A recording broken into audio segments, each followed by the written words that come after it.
Everybody, it is June of 2016 and we are driving back to Johannesburg from an amazing trip in South Africa. My wife and I flew in here on it was a Thursday, and we rented a car from Johannesburg International, and we've been spending the last few days driving around the eastern part of the country. We went into the panoramic route, which I highly recommend. We also did a 2-day safari at Kruger National Park, so we're just driving back right now. I wish I could give you a better view of South Africa today, but for the past 3 or so hours, we have been in some pretty intense fog. This is the first day we've actually encountered this, so I can't tell you how common that is. But just so you know, fog and smoke can be a pretty prevalent occurrence here in South Africa. So the point of this video is to give you a little bit of an overview and some resources to help you feel comfortable driving over here. I'm not going to spend a lot of time talking about what it's like to drive on the left-hand side of the road. A few years ago we went to Ireland and did the same thing, and I will link below a resource for a video there, because for all intents and purposes, driving on the left-hand side of the road in South Africa is pretty similar to driving in Ireland. So for those, you can see the other video. I'm more going to touch on specifics of South Africa, whether it's traffic laws, just things to know about culturally here. The one thing I always tell people about driving on the left-hand side of the road, though, is be confident. Think about it beforehand, before you get here, maybe a week before. Just kind of visualize yourself driving on the left-hand side of the road. If you're going to turn left, that means you're turning into the innermost lane. If you're going to turn right, that means you're going to turn into the outermost lane. If you are turning, look to your right first, because that's where cars are going to hit you. Roundabouts, look to your right, go to your left. Otherwise, here in South Africa, we did a lot of what we would consider in America interstate driving. Right now we're on the N4 headed back to Johannesburg. The typical speed limit on these roads are 120 kilometers an hour, which translates to just over 70 miles an hour. Before we came over, did some research, and a lot of the research kind of scared me a little bit about this country not having a great safety record when it comes to driving, about definitely encouraging Americans not to drive when it's dark out, never stopping for people, high crime rate and things like that. So a lot of the resources you'll find don't make this country and driving in this country sound too appealing, but we've had no problems whatsoever with any of that. So relax, it's a beautiful country, it's very friendly. The road we're driving on right now is extremely well taken care of, very paved. We pay tolls on this road, and so that goes to helping maintain the infrastructure and things like that. So like I said, we're on a typical road here. We're about 120 kilometers an hour. On a country road or a city road, you're looking at anywhere between 40, 60 kilometers per hour. I mentioned tolls, so on the N4 in between Pretoria, Johannesburg, and out to Kruger National Park, there were tolls set up. Those ranged anywhere from about 50 Rand all the way up to 100 Rand. Right now, in June 2016, it's about $1 for every 15 Rand. The dollar goes a long way here, so nothing is super outrageously expensive. But just so you know, you'll need cash for tolls. They do accept Visa, but it's just way easier to carry cash with you.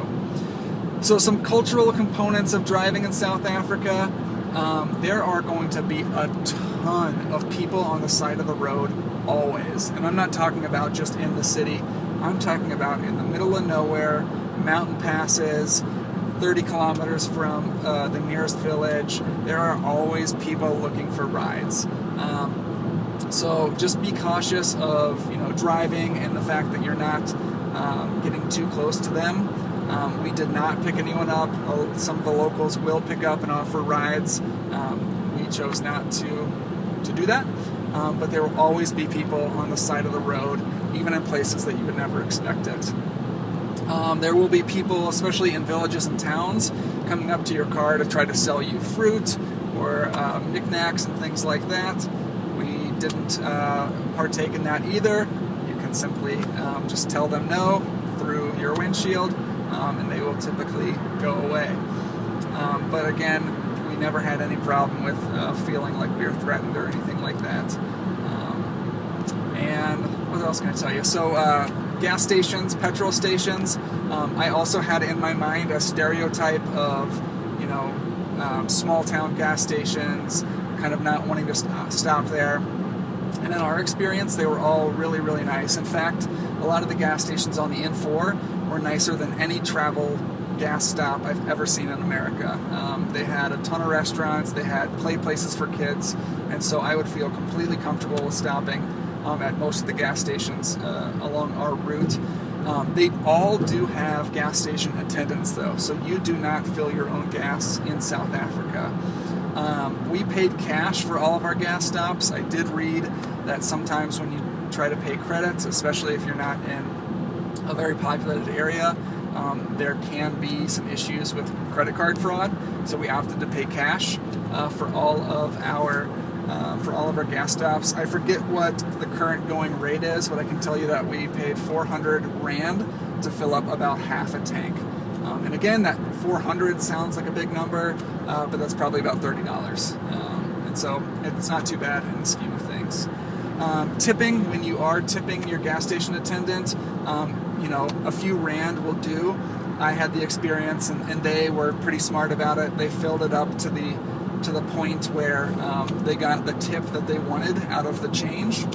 But you can feel free to ask for your change and give them what you want.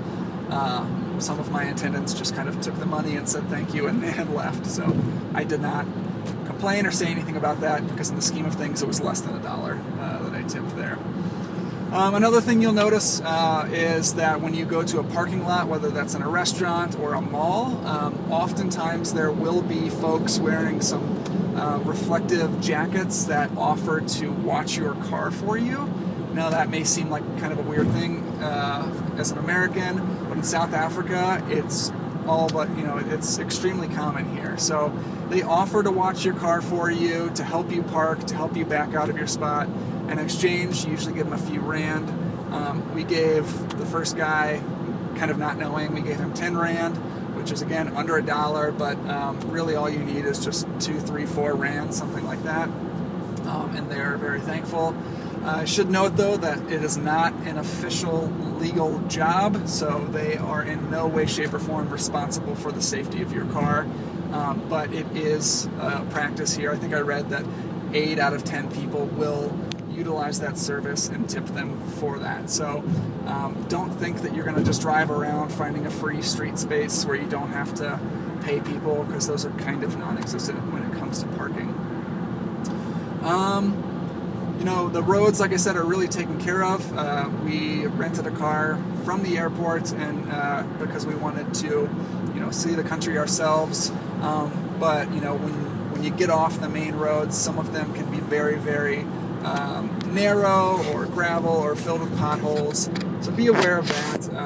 There was, a few times where we were driving probably less than 30 miles an hour for a good 60 miles because the potholes were so bad. So especially when you get out in the country, if you are doing the panoramic route, not all of those roads are taken care of like the main roads here. And then the last thing I'll talk about here is doing a safari. So the reason why we opted to drive out east is to go to Kruger National Park, which was phenomenal. We spent 2 days out in the park, and we saw everything basically that we wanted to see. A quick plug would go to Kruger Private Safaris. They did a phenomenal job, and when it says private, they really mean private.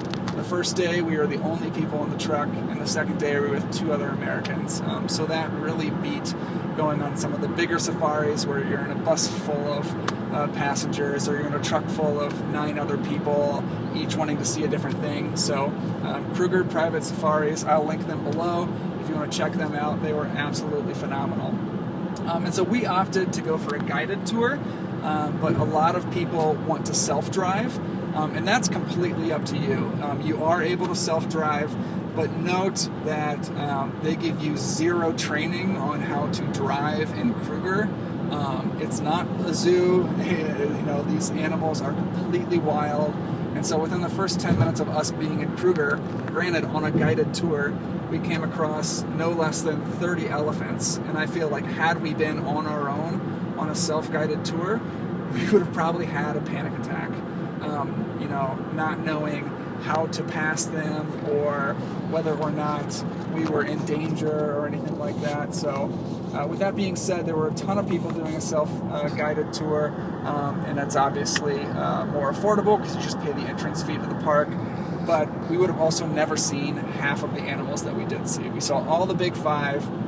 We would have never, ever, ever spotted a leopard or a cheetah or half of the other stuff had we been on our own, because we had no idea what to look for, where they typically hide. So a guided tour, they know where all the good spots are, and we would highly, highly, highly recommend that. So if you are coming to South Africa and you want to rent a car, it's a great way to see the country. Otherwise, flights between cities are super affordable, so many folks will fly from Cape Town or Johannesburg out to the airport, the closest airport to Kruger. So that's a quick way to get to Kruger if you're interested in the safari. Otherwise, driving was easy. We just rented a car for super, super cheap at Tambo International Airport.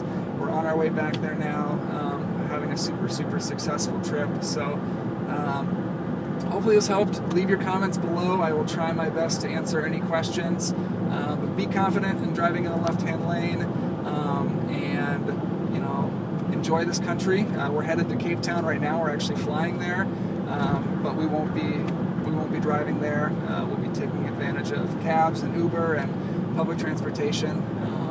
So this was a nice little experience for us, getting to know what it's like driving in South Africa. A wonderful country with super friendly people, where the dollar goes a really, really, really long way. So enjoy your trip, and we'll see you later. Thanks.